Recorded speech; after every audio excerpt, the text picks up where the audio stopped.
Hi, in this video I'm going to help you get a better idea of the product line I want to finish prototyping by taking you to my drawing board and talking a little bit about each one.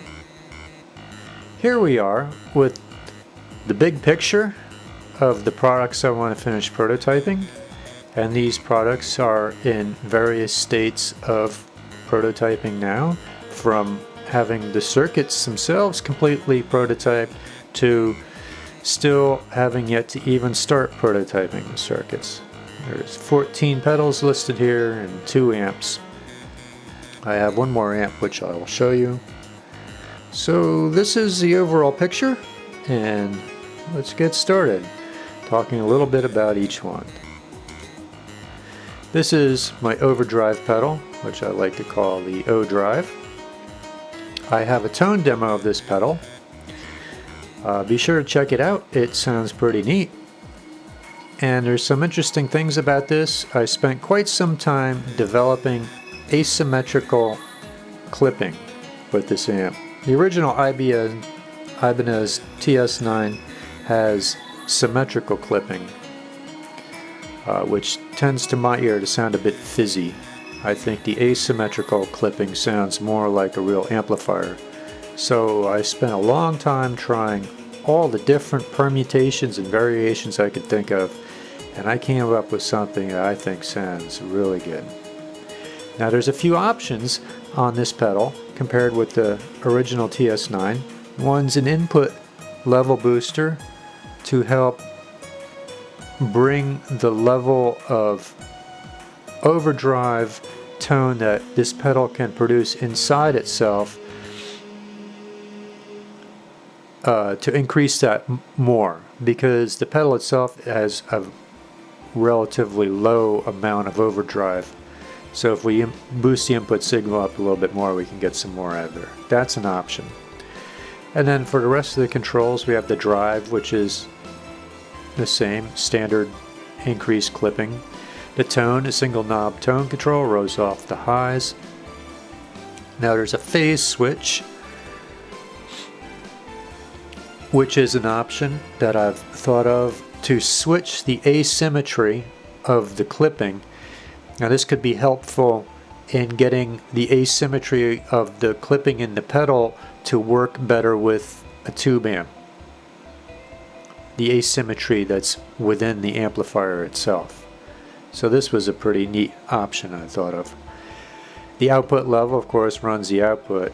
Now on my pedal with my asymmetrical clipping scheme, I noticed to get it to match the tone, the overdrive tone of the amplifier in my tone demo video, you can see I added a little control where I could control the amount of asymmetry in the clipping, where I could increase it or decrease it.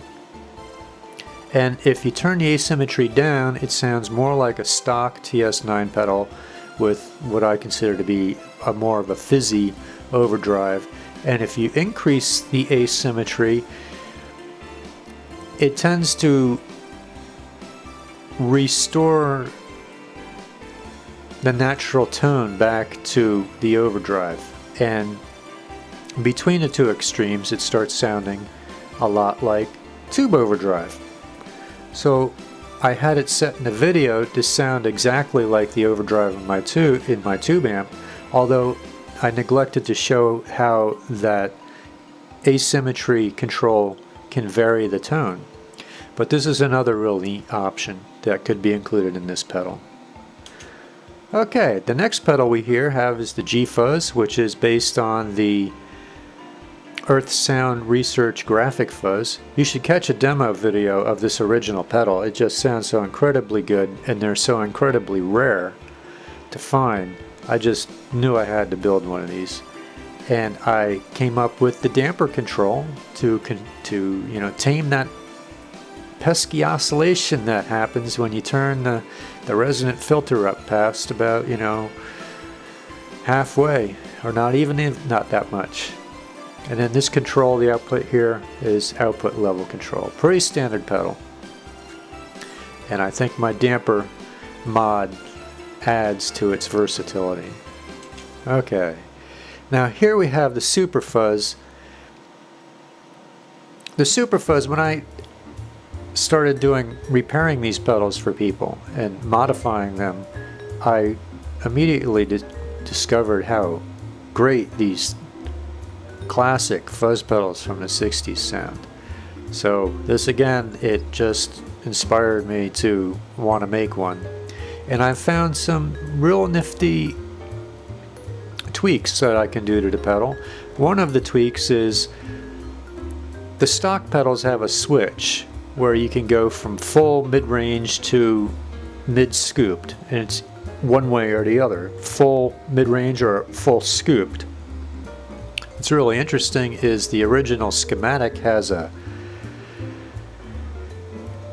word on a schematic called blend, and it's on near a potentiometer, but the potentiometer doesn't actually blend the circuit. But that gave me the idea, what if you put a control in there where you could blend between full mid-range and full mid-scoop?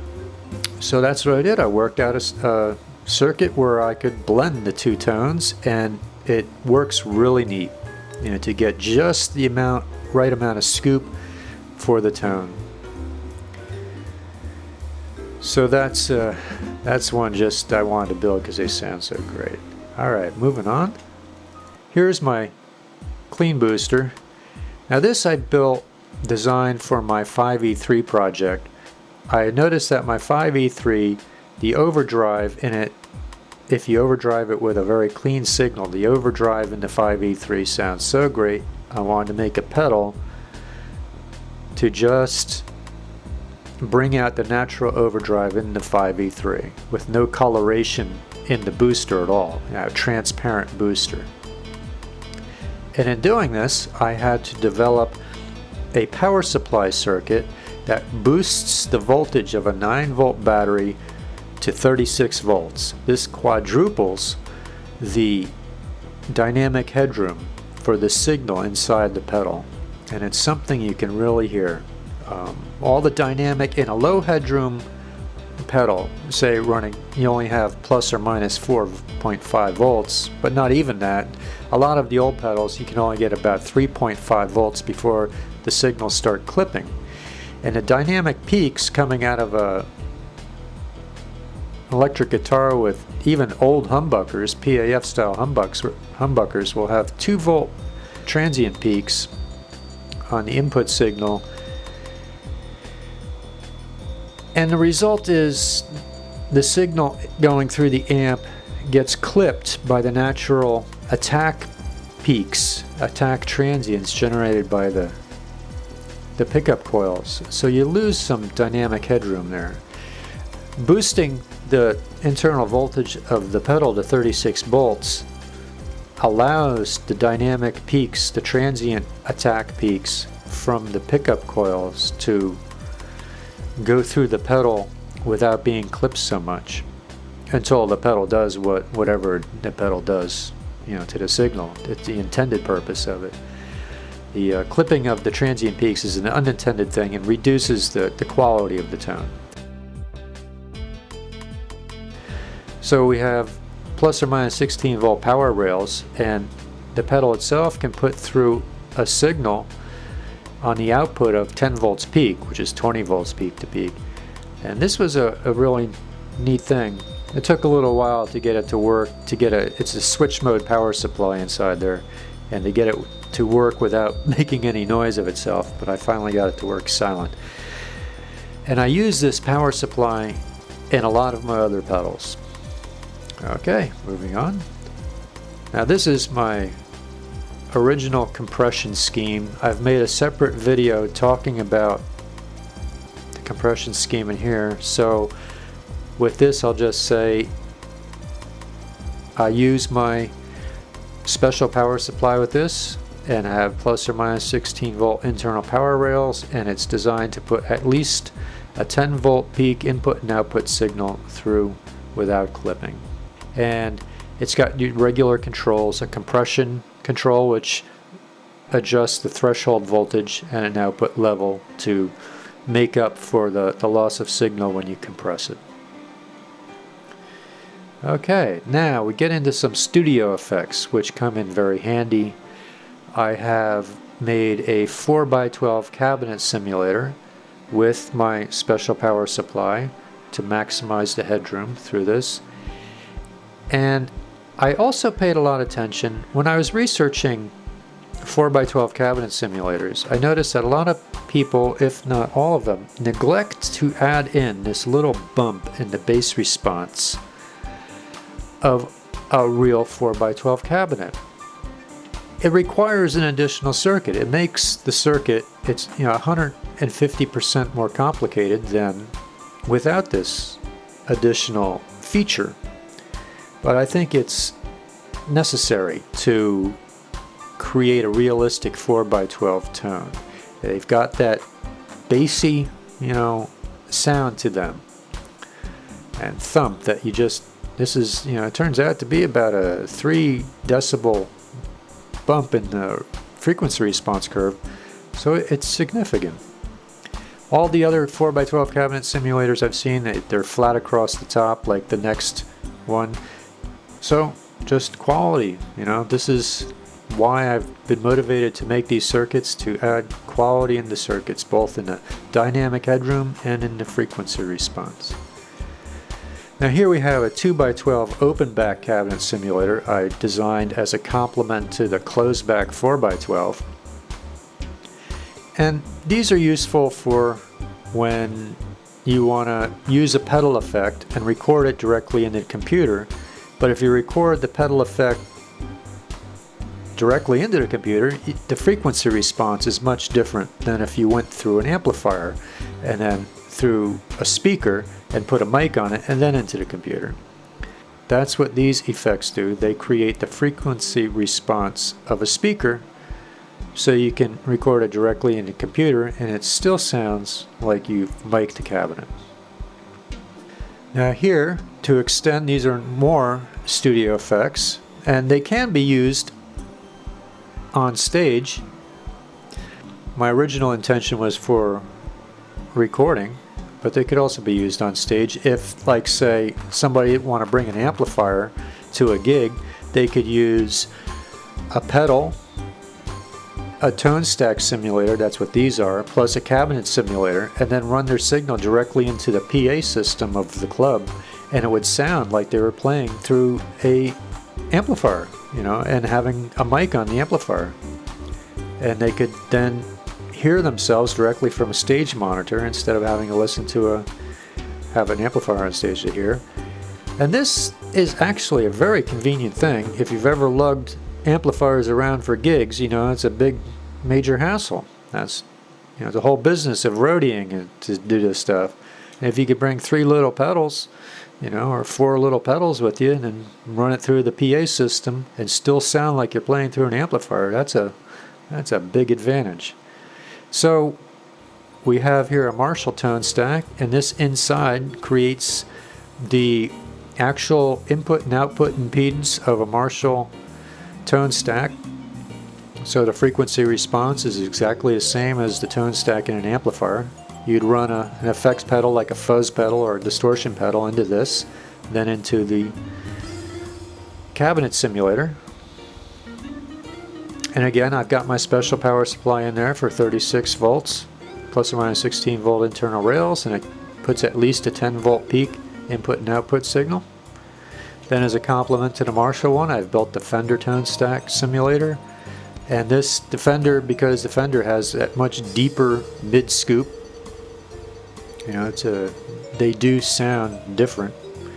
So the pair, they're a complementary pair. Alright, moving on. Now, these next 2 pedals I spent some time researching and developing just because I love David Gilmour's old Pink Floyd stuff. Dark Side of the Moon, Metal, Wish You Were Here. And he used Big Muff Pi, the triangle muff version, and the next pedal. So I've noticed there's a lot of Big Muff clones out there, and they all sound different, but I wanted to apply myself to recreating one that would help me capture David Gilmour's early tone. So we have this pedal, and Gilmour also used a Boss Compressor Sustainer 2 in his early days, and the compression chip in this pedal is out of production now, and I spent quite some time working out how to create a compression effect using discrete components instead of an integrated circuit. And so I can adjust the circuit in any particular way. It's really quite versatile. And the old compressor sustainer had level, attack, and sustain. There very well could be some optional tone controls and compression ratio controls on my discrete component version of this. And again, it's just to go back to try and capture the sound of Gilmour's compressor on his early Pink Floyd work. Here we have a phase shifter, and this is one of the pedals effects that I have yet to really start prototyping with. I'm still trying to figure out what design I want to go with. There's the small clone and the MXR Phase 90 that I've been looking into. There's a couple different ways to go about creating a phase shifter in the old pedals, but I definitely want to create a phase shifter to round out my product line, have at least a speed and depth control on it. Now these next two are equalizer pedals. The parametric equalizer sonically is very effective, although they can be awkward to use. And I've got my special power supply in these for the headroom boost. And again, this is another one I've barely started to prototype, and this one could include cue controls on each of the parametric bands, but particularly the mid-range, where you can dial in both the depth and the width of the mid-scoop or mid-boost. It's particularly helpful on amps, because sometimes you can go get a Marshall or another amp, and the mid-scoop just will be in the off from where you want it to be. So using a parametric equalizer like this, you can turn the mid-range control up on the amp and then scoop it out exactly where you want using a pedal like this. And to complement the parametric equalizer, I wanted to work out a graphic equalizer, which is much easier to use because you have visual aid there of having the sliders. And again, the special power supply to maximize the headroom in this pedal. Well, that brings us to the end of the pedals I want to bring out. And I have one more product which was on the big picture on the drawing board there, and that's here, my 50-watt 2-channel amplifier, which I have well prototyped now. So that in addition, and if we go back to the big picture here, we can see I've got a 5E3 and a Marshall 18-watt on the bottom. The Fender 5E3, I have completed the circuit prototyping for the preamp. I just have to finish putting a power section together for, and making sure it sounds good. The Fender 5E3, the sound of it is just phenomenal. It's iconic for blues, classic rock tones. And the Marshall, just as is the Marshall 18-watt, it's a little screamer. Real classic tones, and these are good for me to start out with. They're low cost and relatively simple compared to the larger and more channel amplifiers. Well, there you have it, the big picture. I hope it's given you a good idea of what products I want to finish prototyping and what they'll look like when they're done.